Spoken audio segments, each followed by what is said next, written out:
bahwa walaupun orang mau maju, ingin teknologi lebih maju, janganlah orang meninggalkan kemudian aspek-aspek budaya yang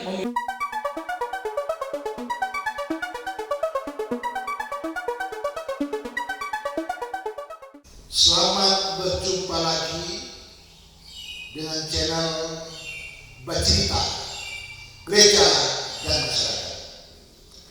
Sebuah ide besar.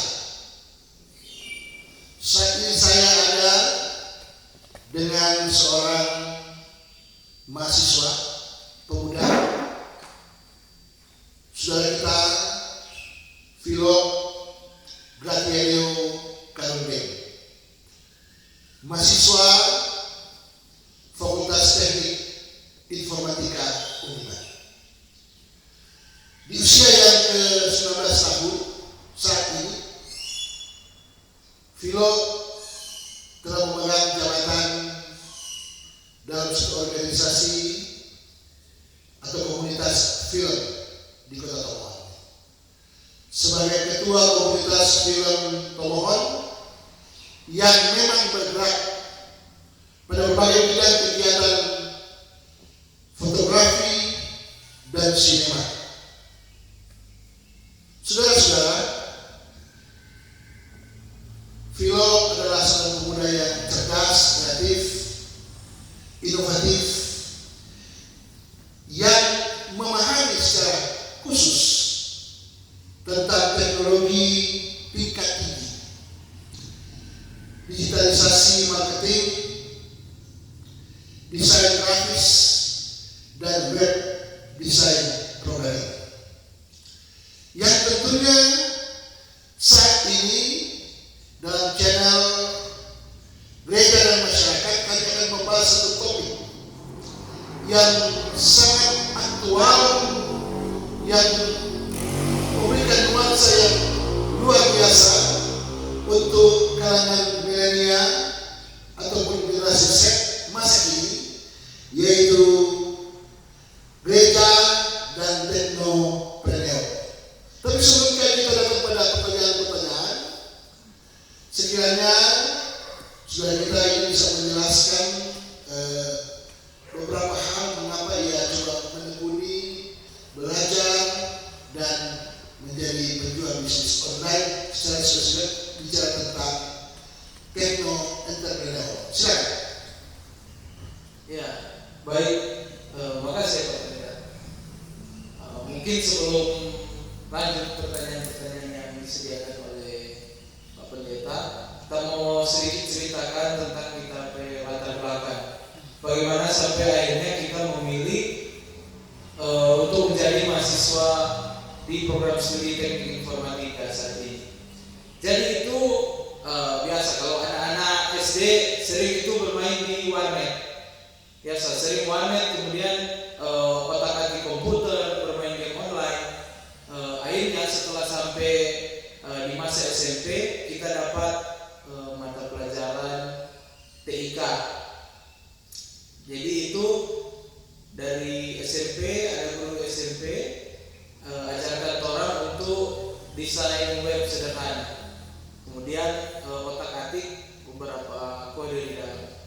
Nah, akhirnya dari saat itu kemudian Pak Pendeta kita boleh bertemu dengan orang-orang yang punya minat yang sama di situ. Kemudian kita jadikan contoh, salah satunya Tapemer, merek Calvin Luisan. Nah, kemudian kita banyak belajar dari Merkale, sehingga itu yang memberikan kita suatu semangat untuk mencoba terus tentang itu Pendeta. Jadi kita pun ini tidak jago-jago amat di programming, web design, graphic designer, kemudian sinematografi, fotografi. Tapi yang paling penting kita mau mencoba walaupun itu mulai dari hal-hal sederhana Pendeta. Kemudian setelah itu kita akhirnya ambil jurusan TKJ di SMK Kristen 1 Tomohon. Nah, di sana untuk pelajaran-pelajaran tentang komputer dan jaringan mulai lebih diasah. Dan dari situ di SMK kita sempat kelas 2 dapat kesempatan untuk ikut lomba di ajang nasional.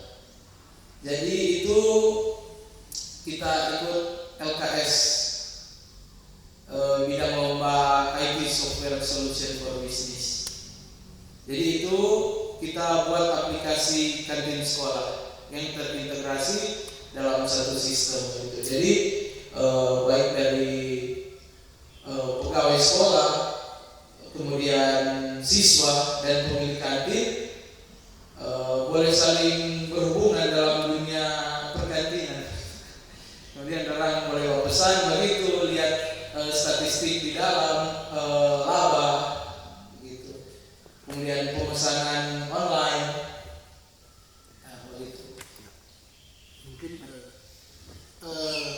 Mungkin ada semacam statement dalam hal ini tadi yang sempat diungkap, dikatakan oleh saudara kita Philo Gaterio Karundeng, yaitu harus berani mencoba. Karena dari ungkapan ini juga merupakan satu ungkapan yang saya spekulasi, tapi kita harus berani karena konsep bisnis itu sendiri tidak selamanya kita mesti memenangkan pertarungan. Artinya tidak selamanya kita berhasil. Namun mungkin kita tidak berhasil, tetapi sebagaimana saya sempat mendengar ungkapan dari Ciputra bahwa kalau Anda 10 kali hancur atau ambruk dari sisi bisnis, Anda harus bangkit sampai 11 kali. Jadi seperti itulah perputaran hidup manusia yang harus berani mengambil langkah, mengambil sikap kalau mau berhasil. Saya kira demikian, tapi kita lanjut saya dengan apa yang kita akan bercerita, percakapan pada kesempatan ini. Tapi sebelum lanjut, jangan lupa untuk channel Gereja dan Masyarakat ini di subscribe, di like, di share, dibagi-bagikan kepada teman-teman, dan juga di komentar-komentar. Sudah sekiranya dalam rangka bagaimana sekiranya channel ini bisa berkembang, mungkin ini bagi kami, tetapi inilah satu realitas hidup manusia yang saling mengkritisi supaya membangun satu konsep yang lebih baik lagi. Jadi telah bisa menyangkut hal yang perlu kita percakapan, bercerita pada kesempatan ini.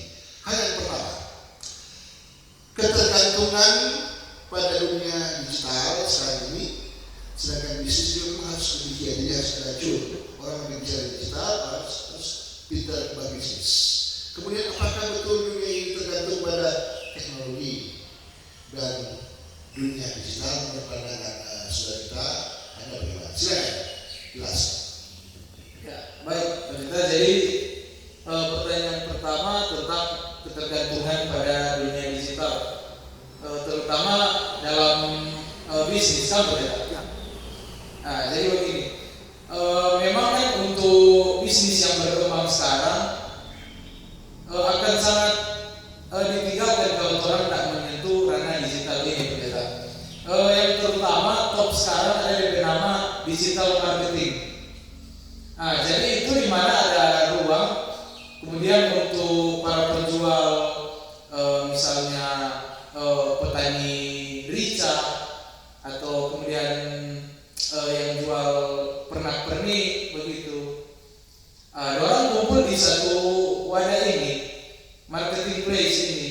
Marketplace. Iya, jadi untuk digital market ini orang sediakan ruang yang terintegrasi dengan koneksi internet kepada para penjual-penjual ini. Kemudian orang bisa masuk di situ, tawarkan orang produk. Nah, hal ini bisa meningkatkan DP efisiensi pendeta. Akhirnya boleh dijangkau ke masyarakat luas. Dan ada satu hal juga yang sebenarnya menjadi keuntungan kalau orang menggunakan ini digital market. Salah satunya orang bisa mengatasi masalah permainan harga. Sampai orang kalau mahasiswa dapat tugas menganalisa gitu. Analisa misalnya analisa aplikasi di desa ini. Nah, kemudian orang analisa DP SWOT di situ, strength, weakness, opportunities, dan threat. Ya. Kemudian setelah kita melihat ini digital marketplace yang sangat berkembang, terutama di Kota Tomohon, sudah banyak orang yang pakai internet. Ada satu ini masalah permainan harga.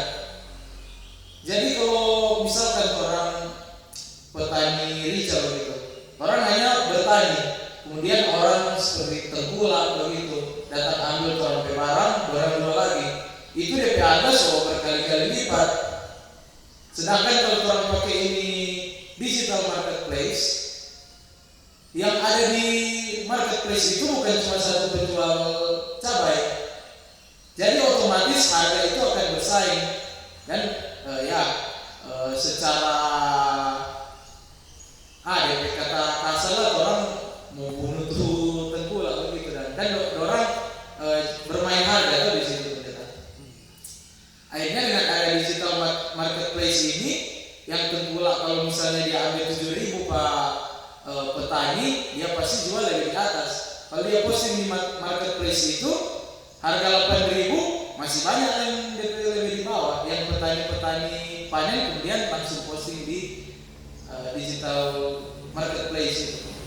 Ya, jadi karena sekarang banyak sekali pengguna smartphone, handphone pintar, terutama di Kota Tomohon saat ini, terasa sangat perlu orang manfaatkan ini teknologi.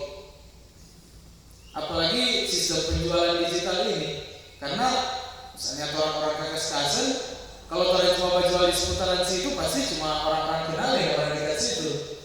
Nggak bisa menjangkau orang yang ada di bagian selatan sini, kita. Ya. Mungkin mempertegas apa yang Anda katakan tadi,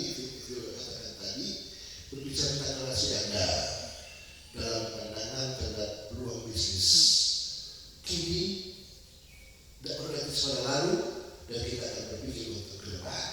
Bagaimana pandangan Anda, apa yang harus kita kerjakan dalam hidup? Berarti ada satu step yang harus dipublikasi dan disampaikan dalam kesempatan yang luar biasa. Silakan Pak. Ya, jadi saat ini mungkin yang kita harus bilang pada teman-teman bahwa ada satu kata begini: manfaatkanlah teknologi, jangan biarkan teknologi memanfaatkan kita. Jadi orang, khususnya generasi muda yang punya banyak tahu tentang dunia digital, apalagi sekarang top-top online, coba orang ambil suatu berkah positif dari situ dah. Nggak masalah sebenarnya walaupun itu bermain game. Contohnya banyak sekarang tim-tim e-sport yang main-main game itu boleh menghasilkan banyak uang. Jadi orang cari ambil hikmah positif. Kemudian kalau ada orang tua yang mungkin sangat ingin untuk menggunakan smartphone ini tapi mungkin belum mampu untuk menguasai kecanggihan, orang boleh bantu lah, setidaknya kasih ajar bagaimana cara menggunakan. Terasa itu kalau dipakai secara berulang-ulang, pasti pun orang tua pasti sanggup untuk kuasai itu dah. Yang penting orang lakukan secara berulang. Soalnya ini bicara soal bisnis, tidak menutup kemungkinan yang pemilik bisnis ini adalah orang tua. Setidaknya kalau teman-teman di rumah yang mendengar tentang cerita ini, bolehlah untuk teman-teman muda bantu untuk memasukkan bisnis-bisnis orang yang Anda kenal, orang-orang tua, untuk masuk ke dunia digital begitu. Agar orang tidak tertinggal dalam bisnis yang ada di Kota Tomohon ini, terutama bisnis digital. Sekarang kita lanjut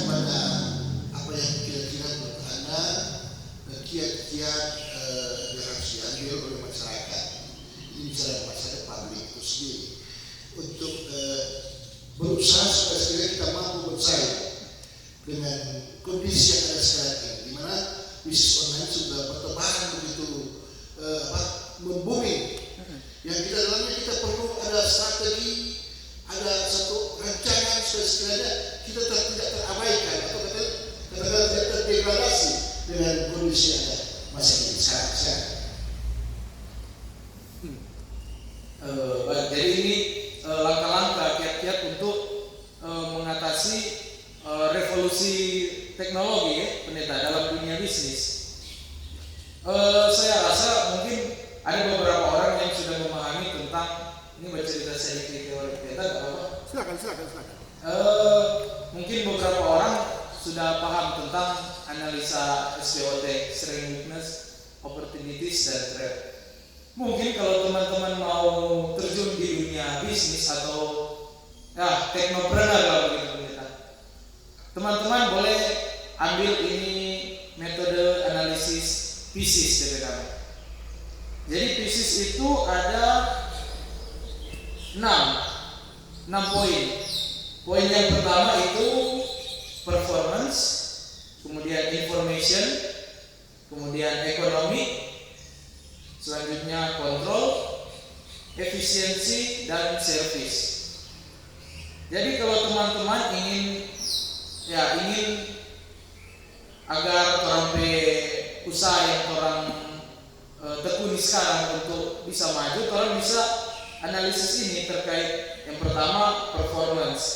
Orang bisa baca dulu kira-kira bisnis ini kalau orang gabungkan dengan kemampuan digital bisa tidak lebih efisien, DP effort yang mau dikeluarkan bisa lebih berkurang tidak? Nah, kemudian information. Kalau orang pakai ini bercerita tentang teknopreneur. Kalau orang information, kalau orang manfaatkan ini kemampuan digitalisasi terhadap orang bisnis, kira-kira informasi ini bisa tidak mau dijangkau lebih luas lagi? Poin-poin kecil. Kemudian ekonomi, tentunya DP orang analisa DP efisiensi biaya. Orang pasti kalau pakai digital ini sudah perlu keluar ATK lagi, kemudian bikin DP apa kalau cara tutup buku begitu pendeta. Iya. So tidak perlu lagi pakai buku, dia suatu kali terintegrasi dalam suatu sistem. Kemudian ada kontrol. Artinya kalau orang menggunakan orang dalam dunia bisnis kemudian mencatat secara manual, itu tidak menutup kemungkinan orang catatan ini bisa hilang atau rusak. Ya, dengan orang menggunakan analisis ini, orang memanfaatkan digitalisasi terhadap orang berbisnis, artinya pengamanan yang orang dapat akan lebih besar karena dia terintegrasi oleh suatu sistem yang terhubung dengan internet. Tentu ada tingkat keamanan yang lebih di situ. Kemudian ada efisiensi. Nah, ini kalau orang pasarkan secara manual, orang bisnis ini pasti mau lewat tangan keberapa. Setelah orang manfaatkan ini teknologi digitalisasi, tidak menutup kemungkinan setelah petani panen DP hasil panen langsung ke pembeli, begitu, tidak perlu lewat tengkulak lagi, jadi lebih efisien.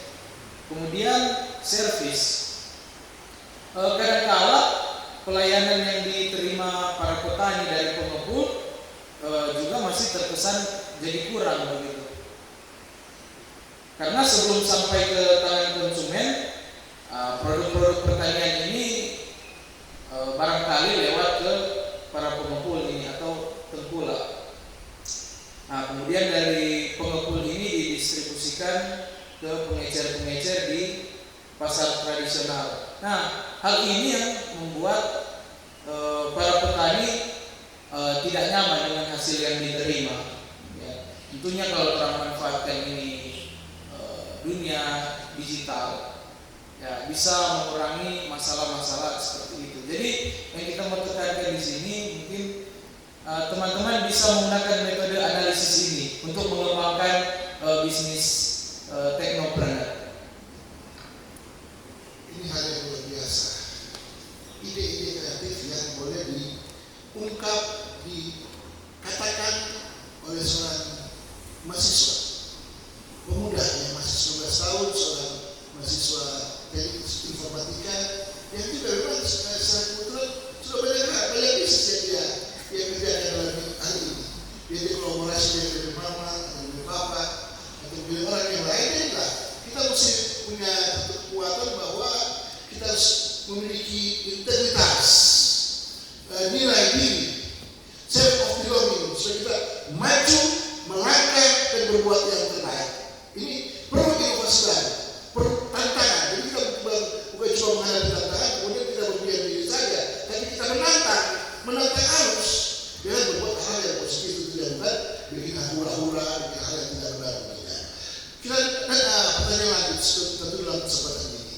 Kira-kira apa pesan Anda ke publik, kepada audiens, kepada kita yang mendengar atau menonton channel ini dalam rangka menghadapi peluang maupun tantangan masa ini dalam dunia digital? Silakan. Baik, terima kasih. Jadi kita mau langsung saja, para penonton, tolong coba lihat referensi yang beredar di internet sekarang.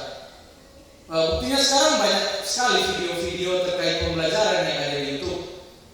Orang belajar dari hal sederhana. Orang mau posting orang bisnis ini, bagaimana mau edit DP flyer, DP publikasi biar lebih menarik. Itulah gunanya teman-teman memanfaatkan Internet of Things. Jadi menggunakan koneksi internet yang sangat luas ini, di seluruh penjuru dunia mungkin, untuk mencari referensi-referensi terkait itu. Bahkan juga untuk tutorial-tutorial, misalnya membuat publikasi digital seperti itu terkait. Kemudian apa pesan untuk pesan ke publik? Pesan kemudian apa ya? Sebenarnya itu jangan pernah takut untuk memulai. Kerjakan apa yang orang bisa. Saat ini semua sudah memiliki handphone pintar, baik orang tua, anak-anak. Manfaatkanlah itu. Ada banyak aplikasi-aplikasi yang bisa menghasilkan uang. Bahkan untuk anak-anak di bawah umur saja bisa menghasilkan uang lewat smartphone. Tak kasih contoh, Jo. Kita ada bermain satu game. Itu game itu kalau kita tinggal 1 hari, kita tak perlu harga itu game. Cuma tinggal Jo 1 hari dan tak keluar rumah. Balik ulang boleh dapat 50 sampai 100 ribu di situ. Toh sederhana game di Android. Tapi memang mesti ada waktu. Jangan terbuai dengan game-gamean yang hanya katakanlah apa yang salah satu yang kita akan mendapatkan uang dari. Pasti ada hal yang lain yang positif. Namun juga belum banyak semuanya itu tentu untuk para pemuda berpikiran cerdas dan bagaimana sekiranya nilai-nilai aktual misalnya spiritualitas, kerohanian dengan rajin berjemaat sesuai dengan latar belakang keagamaan kita masing-masing. Kalau orang Islam silakan ke masjid dan Kristen silakan ke gereja dan manfaatkan waktu yang ada bicara tentang persatuan, kesaksian dan perayaan terus utuh berjalan. Dan supaya tidak tidak bahwa orang tidak mau berpikir untuk cerdas ke depan, karena saintifik itu harus berkembang dengan dunia pendidikan yang di luar pendidikan. Sampai apa yang ditekuni dan dilakoni oleh film di sini ini bicara dia maju dan masuk teknik informatika itu satu kiat-kiat untuk memajukan branch, memajukan sumber daya supaya sumber daya yang